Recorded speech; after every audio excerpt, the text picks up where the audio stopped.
Real ones don't announce themselves with grand gestures or loud entrances. They don't seek the spotlight and they don't compete for attention. They simply arrive, calmly, quietly, and with a presence that speaks louder than any words ever could.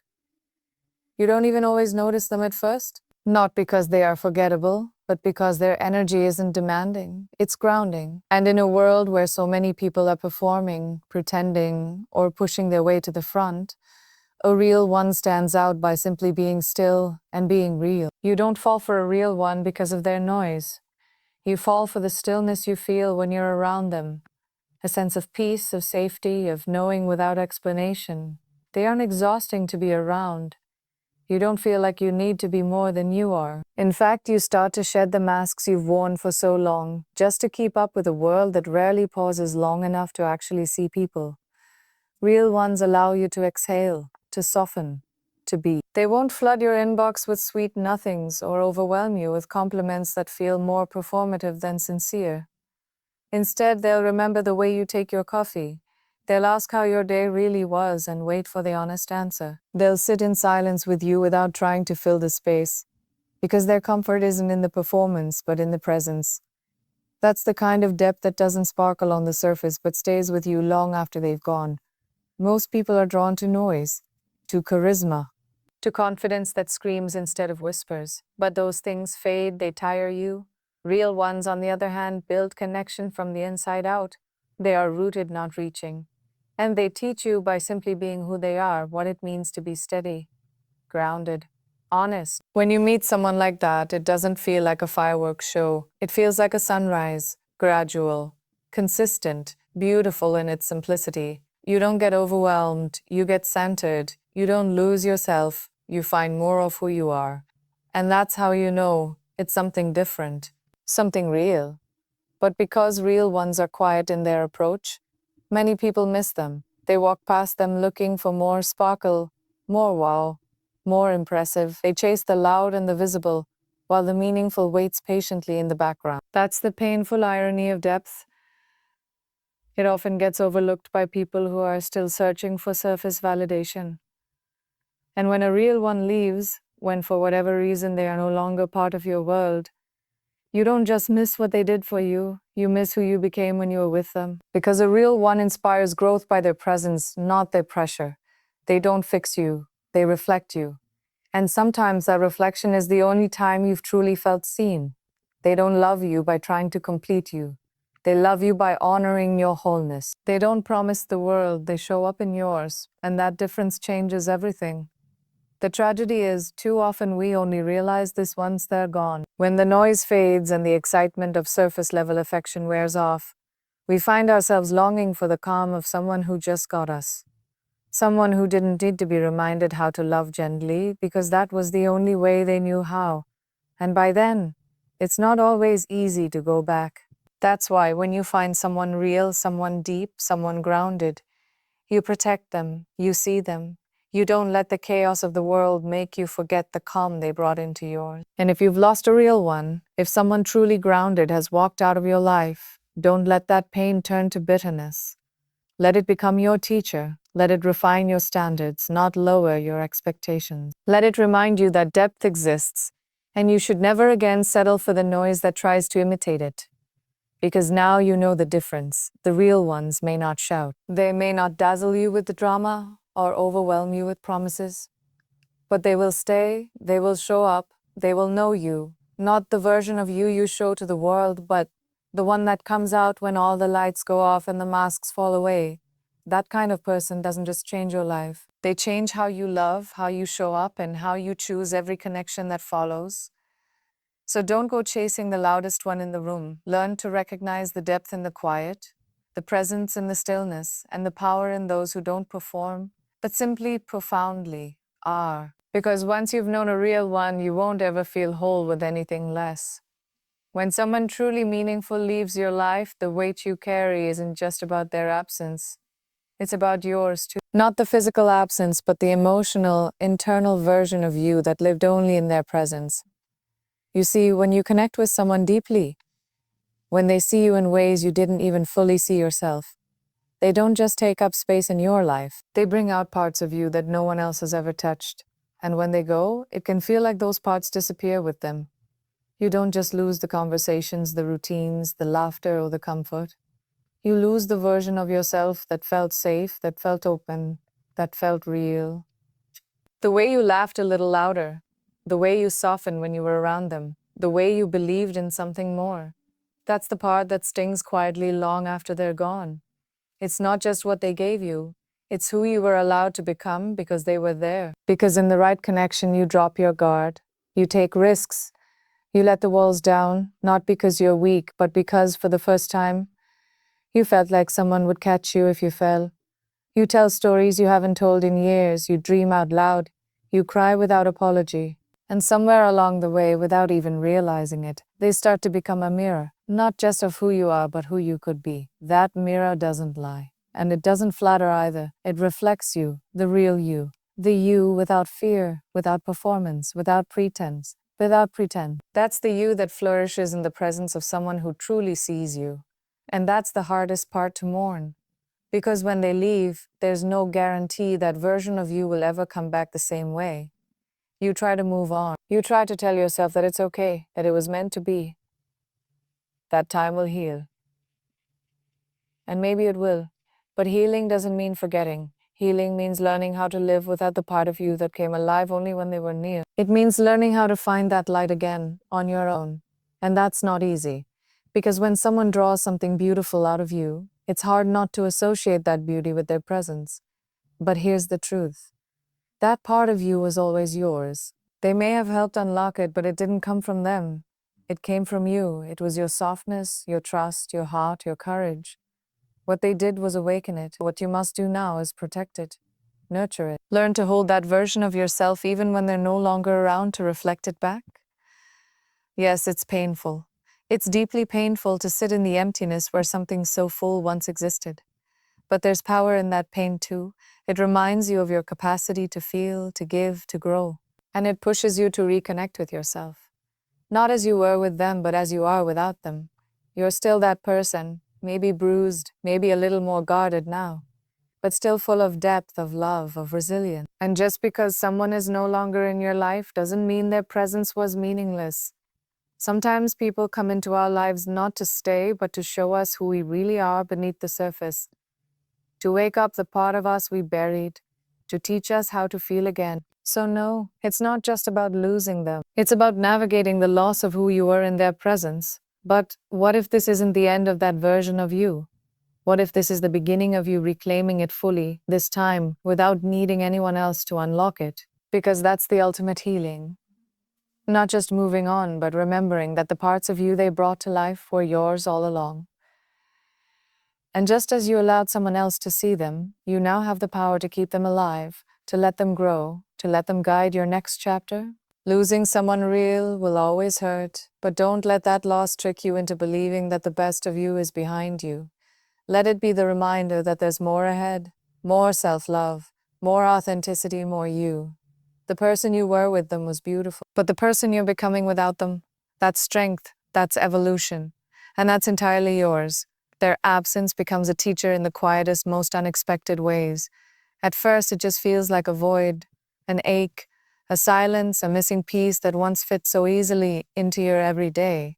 You feel disoriented, like you're constantly reaching for something that isn't there anymore. But over time, that emptiness begins to shift. It stops screaming and starts whispering. It starts asking questions. It begins to guide you gently into parts of yourself you might have never visited otherwise. Because when someone is no longer in your life, you're forced to confront what their presence truly meant. You begin to see more clearly the role they played, not just in your story, but in your growth. And you start to recognize that sometimes we don't really begin to grow until we're left alone with the silence they leave behind. Their absence becomes a mirror. It reflects what you relied on them for, maybe too much. It reveals your attachment, your fears, your insecurities, your hopes. It shows you where you still need healing. You realize how often you look to them for validation or peace or direction. And in that realization, you learn something priceless. What you were looking for in them, you now have to find within yourself. That kind of learning isn't easy. It doesn't come with neat answers or overnight transformation. It comes slowly, In the mornings when you wake up and instinctively want to text them. In the nights when your mind replays old conversations.